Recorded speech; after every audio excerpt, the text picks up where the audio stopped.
going on now. So a lot of it is done through technology, so we big into blogs or Twitter. So a lot of the information that you can find about colleges and universities will be online. So it used to be in those big, thick college books, but now you can find a lot of the information online, in which we recommend the student does. So go online, research your universities and colleges to find out if they're the right fit for you.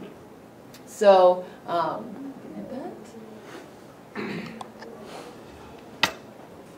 so these are just some things to look for when you're looking at colleges and institutions. So do you want a large state school or do you want a smaller private institution?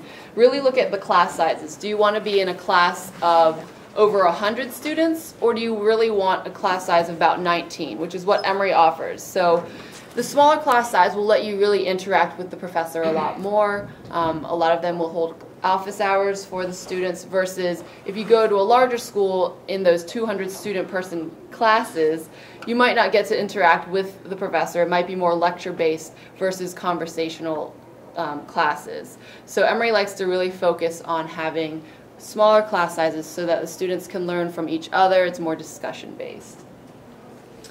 Also look at, a big thing is cost. So I know a lot of you know about the Hope Scholarship. So if you go to a state school in Georgia, a lot of that will be almost free. Versus if you go to Emory, we are a private institution. We do accept the Hope Scholarship, but it will only give you about $3,500 per year.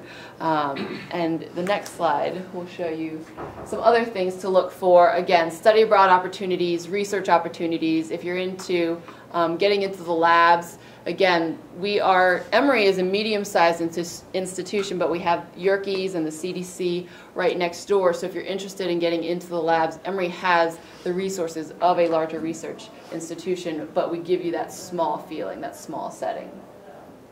Also look for support services. That's a big thing when you're looking at a college or institution. Make sure if you're interested in getting tutoring, Emory has a free tutoring service. Make sure that they have a career center, so if you're looking for jobs or internships, that's something that can really enhance your time at an institution. So instead of just learning from the book, doing the problems, you're actually in the real world getting hands-on experience. So make sure that the college or institution that you go to has those resources for you. And this is just an average college cost of attendance. As you can see, the private institutions will be a little more in tuition versus if you were to go to a public 2-year school or an in-state or out-state. So that's just some things to look at when you're looking at different institutions. Again, cost is a big thing to consider. Okay, so into the application process. What do college admission officers look for? So we look at curriculum. How many of you students that are here have AP classes that are offered at your high school? Good. AP or IB program? Make sure you parents encourage your students to do those honors classes, those advanced placement classes, and the International Baccalaureate program if they're part of it. A lot of the colleges that you will apply to will give you credit, college credit for that. So say if you get a 4 or 5 for Emory on the AP exam, you can actually get 4 hours of college credit. So you could come in with a full year. So you could basically come in as a sophomore and take higher level classes. So take advantage of those advanced classes, the IB program.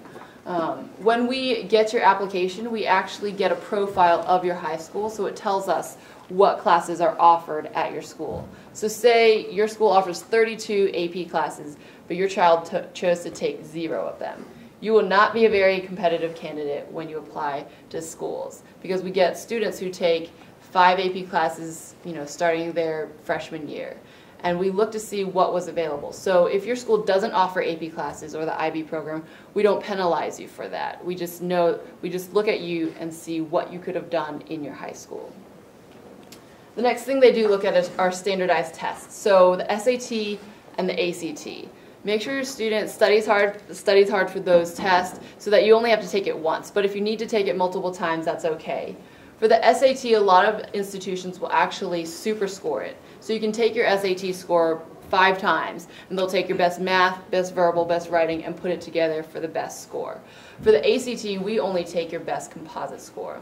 How many of you students have heard of the score choice? where you can take it and then wait, see your scores, and then send your institutions the highest score that you get. We recommend that you just go ahead and send all your scores to Emory, just because then we will go ahead and take the highest scores possible. But each institution does it differently, so again, you need to do your research and contact that admissions office to see how they want them reported.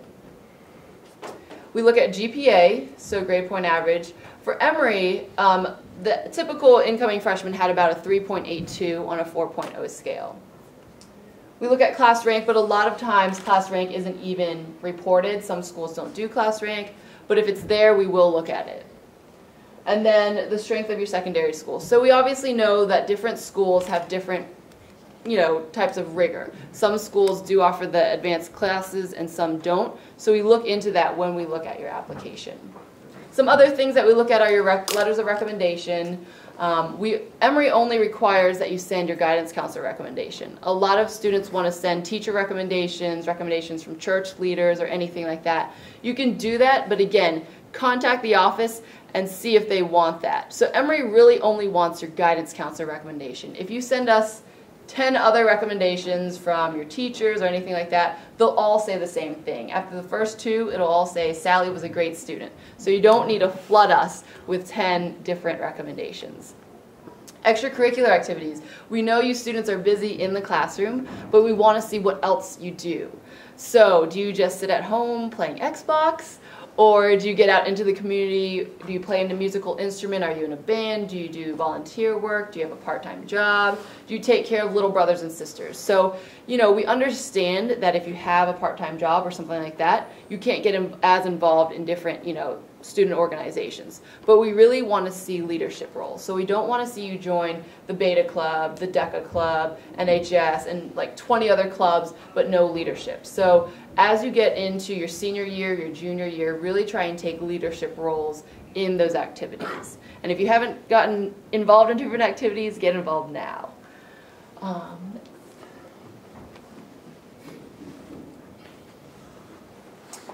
So these are just some application tips. So Emory alone last year got a little over 15,500 applications for about 14 counselors to read.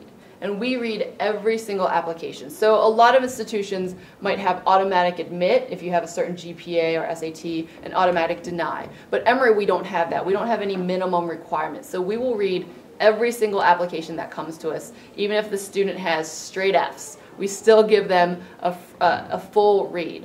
And at Emory, we give them 3 full reads. So there's a first reader who will go through it, make notes, a second reader who will go through it again, and then the third reader, which is our dean. So we really try and get a holistic view of the application. So make sure, in order to make it easy on us, follow the instructions. So don't call our office asking questions that actually can be found, well, the answers can be found on the application. Like if you say, how long does the essay need to be? Well, that's actually on the application. So take the time to read the instructions, follow the instructions so that when you submit your application, we don't have to contact you and say, oh, you're missing the short essay. So, and then try and send it all at once. So a lot of it is done online, like we said. So we actually don't have a printed application anymore. It's done all through the Common Application. Have you the students have heard of the Common App? Yes, kind of.